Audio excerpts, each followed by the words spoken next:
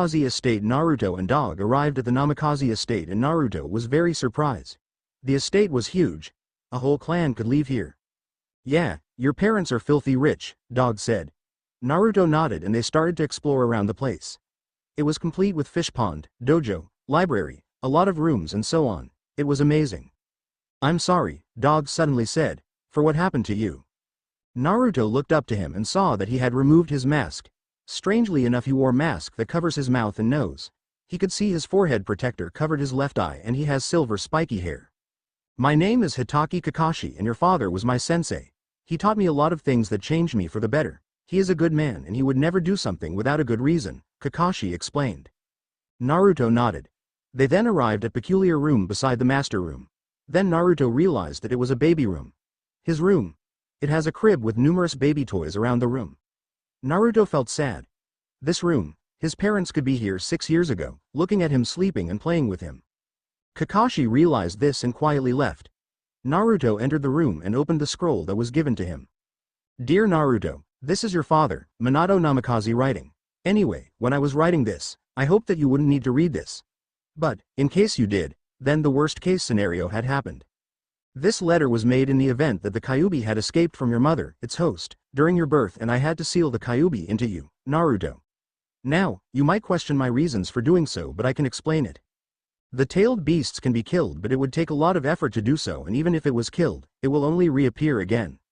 The only viable way to control the tailed beasts effectively is to seal it. However, the seals that hold them would be severely weakened during childbirth and normally, having a tailed beast escape from a host would result in their death, which in case, your mother might. However, your mother, Kushina Uzumaki is a very strong and stubborn woman, and I have faith that she would survive it. I could seal it back into your mother as after being severely weakened from childbirth and had the Kyuubi escaped from her it would no doubt kill her. This would be the same as killing the Kyuubi and thus, pointless. I cannot bear the thought of you, and me living without her. So I did the best I could do. To sacrifice myself to seal the Kyuubi into you. A mother's love is much more important than a father's and she could give you much more than I could Naruto. And I know that your mother would throw a hissy fit over what I done, but it is a man's duty to protect women, sexist or not. The truth is, I could use another person but I had confidence that you could tame the Kyuubi like what Killer Bee did and use its power for good. I know that you would, because you are my son and I had confidence in you. I'm proud of you, because to me, you are a hero. Not everyone can bear the burden of being a host. But I believe you can because you are my son. I hope that you can forgive me, and even if you can't, I hope that you would still love me. Because I do, always, yours truly, Minato Namikaze. Hot tears streamed down across Naruto's cheek as he finished reading the scroll and hugged the scroll to his chest. What's there to forgive you for, Dad? And yes, I love you, Naruto said to one in particular. After a few minutes of gathering himself, he read another scroll that was his mother's. Dear Naruto, this is your mother, Kushina Uzumaki writing. I prayed and prayed that you wouldn't need to read this, but if you do. I'm sorry. I'm sure that you would have known what had happened either through your father, Sarutobi or worse, through your father's letter. In any case, I couldn't be there for you but I would like to give some tips in life. Don't be a picky eater, and eat your vegetables. And eat a lot. So you would grow strong. Take a bath every day, at least twice, please. Keep yourself warm and don't stay up late at night and get enough sleep, but not too much. Make good friends. You don't need a lot, just a few that you could really trust. I wasn't good at studying but study hard and be like your dad. Study especially ninjutsu and genjutsu. They're always a bitch. And always respect your senseis and senpais. Oh and one more thing. About the 3 ninja vices: save the money you get from missions, you could spend them later when you retire. For alcohol, do not touch until 20. I prefer it if you don't touch it at all, but if you do, take it easy. And as for woman, I don't really get it myself as I'm a woman. Your dad is having a laughing fit as I'm writing this, but you will find yourself interested in women. So don't go for the strange ones, in the ninja world there are lots. So find a good one like me? Okay? I'm really sorry that I couldn't be there with you to see you grow up. What would I give to be with you and Minato again? But I want you to know that I love you with all of my heart, always. Me and your father always love you unconditionally. Your mother, Kushina Uzumaki. P.S. Since you will be the last Uzumaki, do me a favor. Try and revive the Uzumaki clan, wink, wink. P.P.S. Your father is having a laughing fit again at me writing my subtle wink into this. He is so not having any for the week. Naruto cried again, but this time with a small laugh at his mother's antics. He shook his head and hugged the scrolls again. Thank you, Mom. I love you too. Thank you, Mom and Dad, and I love you both. Naruto went to sleep peacefully that night at the master's bedroom while hugging the scroll. His demons finally defeated and his past was finally cleared. He knew that he will have to work harder to make his parents proud, and he vowed that he will. A 12-year-old Naruto Namikaze Uzumaki was hiding among the trees, his camouflage suit hiding him well. The suit he wore consisted of a forest camo cargo pants with matching hoodie jacket.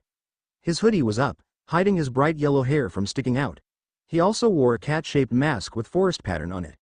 To normal by passers, he is invisible, and that's how he likes it. He didn't move at all, just sticking to the top trunk of a tree using kunais. He didn't want to use chakra to stick to the tree, as it can give his posture away. He has been waiting and observing his surroundings for the hours now. He was trying to find any weird movements around the forest that could be the enemies. Movements like a moving tree or foliage and the like. After all, his enemy is also invisible in the forest like him, as they are hunter-assassins. Either he will become the hunter or the hunted. Suddenly, the forest shook with a tremor. Naruto didn't move at all. He knew what was happening. His teammate Kurosaki Ichigo was fighting Zaraki Kenpachi. Normally, as a good teammate, he would have helped him, but Zaraki Kenpachi has specifically stated that no one is to help either of them or they will face his wrath. And Zaraki Kenpachi isn't the type of person you wanted to cross. Naruto then could see 2 figures appearing as they clashed their blades at each other. He could see his teammate, Ichigo, an orange cat wearing a black haori swinging his giant meat cleaver at the man in front of him. The man is none other than the aforementioned Zaraki Kenpachi. He is a large towering cat sporting an extremely spiky black fur hair with numerous pointed tips that no doubt could poke someone's eye out. On the hair tips was numerous bells that rings happily with every movement that he makes. His hairstyle is quite weird for a cat. He also wore an eye patch over an eye making him look like a clown pirate cat. Ha ha ha ha ha ha. More, Zaraki said in manic delight as Ichigo's blade made a cut across his torso. That cat is famous for his bloodthirst. He loves to fight worthy opponents and would go to great lengths to enjoy it, such as even fighting his own allies. And of course, Nekogakure was lucky to have powerful cats, especially Ichigo Kurosaki to sat his bloodthirst. If not, Zaraki would have become a rouge nin by now. Grr. Ichigo griped. Almost every week he had to fight against this maniac. He wished that Zaraki had obsessed fighting someone else, but no, always him. Ichigo then leapt to the sky and brought his sword crashing towards Zaraki. Zaraki blocked the sword with his own while only using one hand. Good, because if he starts using both, then you're dead. Ichigo's foot still hadn't touched the ground as his blade kept him suspended in midair. Zaraki then pushed his blade upwards with enough strength that sends Ichigo to the air again and then unleashed a barrage of sword strikes at Ichigo.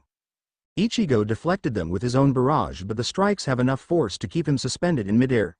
Zaraki then pulled back his sword and gripped it with both hands for a devastating attack. Ichigo's eyes bulged at this and then prepares for his own attack. Getsuga Tenshou. Ichigo's blade glows blue and he swung down, releasing a white-blue energy blast towards Zaraki. However, Zaraki managed to intersect the beam and cut it in half and hits Ichigo's blade. The result was that Ichigo got thrown away from the forest with such force that Naruto was sure a couple of trees were felled. Zaraki, even though he managed to cut the beam in half, the now 2 beams hit his torso full force and sent him backwards with such force that created 2 trenches from Zaraki's leg that was trying to keep him planted to the ground. Holy shit. These guys are crazy, Naruto thought, and then, he saw movements. Time for action. Numerous foliages suddenly sprung to life and swarmed towards Naruto. Naruto saw 3 camouflaged Neko nins similar to Naruto in a triangle pattern and prepared himself for the fight. The Neko nins threw a hail of shurikens at him and Naruto flashed through a series of hand seals. Wind release. Wind shell. Immediately, a wind sphere started to form and spin around Naruto furiously and intercepted the shurikens. The shurikens, caught in the turbulence, spun around Naruto and then was launched back to their masters, this time with even more speed. The Neko nins intercepted the now mini-spinning chainsaws with their own kunais and deflected it away while Naruto jumped forwards to engage the incoming Nekonins and flashes through his hand seals again. All three Neko nin and Naruto was in midair and he was now in front of the middle Neko nin, who had just finished parrying the shurikens and was surprised to see Naruto in front of him with a mini-cyclone around his left arm. Wind release. Cyclone fist. Naruto punched the Neko nin and the cyclone consumed the Neko nin and sends him spiraling backwards to a tree. The cyclone fist, when used in midair, propels the user backwards too, albeit with a weaker pushback and minus the spinning. The two remaining Neko nins created a tiny wind cyclone beneath their foot and the cyclone propels them forwards as they slashed towards Naruto. Wind release. Moon step. Naruto mused. Naruto then collected wind chakra and formed it to a mini wind sphere beneath his foot. The wind sphere exploded and propelled him upwards to the sky. The Nekonin's kunai then slashed at empty air and intercepted each other. Wind release. Moon flash. Naruto smirked as he looked at the confused Neko nins. Naruto then pulled out shurikens and threw it upwards casually without strength and flashed through a series of hand seals again. Once he was done, he faced towards the Neko nins. Wind release. Cyclone blade. A tornado started to form around him, and he was right in center. The cyclone then captured the falling shurikens in their turbulence and sped towards the ground. The Neko nins, while still in the air, looked up, and realized what was going to happen. They then kicked each other with cyclone dash to get each other away from the incoming cyclone. However, before they could get away far enough, the cyclone sucked them back in and they were grinded and slashed by the tornado and Naruto's shurikens. Naruto landed on his feet as he touched the ground. The cyclone then dissipated and the two Neko nins fell down with a loud thud and a rain of shurikens. Naruto smirked as he observed his work and to his fallen praise, he was now the hunter. Impressive, a voice said. Naruto spun around, trying to find the voice while pulling out his kunai. You defeated 3 of my students in less than 30 seconds. A figure then sped towards with a kunai slash. Naruto intercepted the slash with his own and the two kunais grinded with each other. The resulting clash pushed Naruto backwards a bit, but he held his ground. Naruto now was face to face with his attacker. It was none other than Soi Fan. She wore a sleeveless haori and has 2 long fur hair braids bound with a white cloth each ending with a golden ring. She is Nekogakure's Anbu captain, and as such, a whole different league than what he had fought before. Well, I was trained by the best, Naruto replied. True, let's see how good you are, Soi Fan said as she pulled out another kunai and quickly unleashed a barrage of kunai slashes at him. Naruto countered with his own but in between the barrage he managed to pull out another kunai to increase the attacks. Still, Soi Fan proved to be much better as some of the attacks managed to get through and cut Naruto in various places. What's more, Soi Fan managed to knock one of his kunais away. Naruto quickly pulled out another to defend himself. Ting! And another kunai was knocked away from Naruto. Knowing that it was futile, Naruto backed away and flashed his hand seals. Soi Fan realized this and threw one of her kunai at him. Naruto jumped while completing his hand seal and initiate another technique. Wind release. Vacuum sphere. Naruto exhaled tiny wind sphere at Soi Fan, which unsurprisingly, jumped to the air too and caused the wind spheres to hit the ground. TCH, too slow. Soi Fan continued her taijutsu assault, forcing Naruto to counter with his own taijutsu. The two combatants continued their attacks midair and each time they were about to fall, they would moon flashed higher. They said that the higher you go, the harder you fall. Want to try it? Soi Fan smirked and Naruto replied with a growl. Soi Fan wasn't the type to brag, mind you. It's just that after being trained by the Nekomata himself, one tend to grow a little bit sadistic to their students. Naruto managed to grab to Soi Fan's kunai by its ring and wrenched it away. Soi Fan, not wanting to give him the advantage, knocked away the stolen kunai from Naruto's hand by slamming on his arm, hard. Naruto growled again and moon flashed higher and delivered a downward drop kick aimed at Soi Fan's head. But before it could hit, Soi Fan was upside down and blocked it with a kick.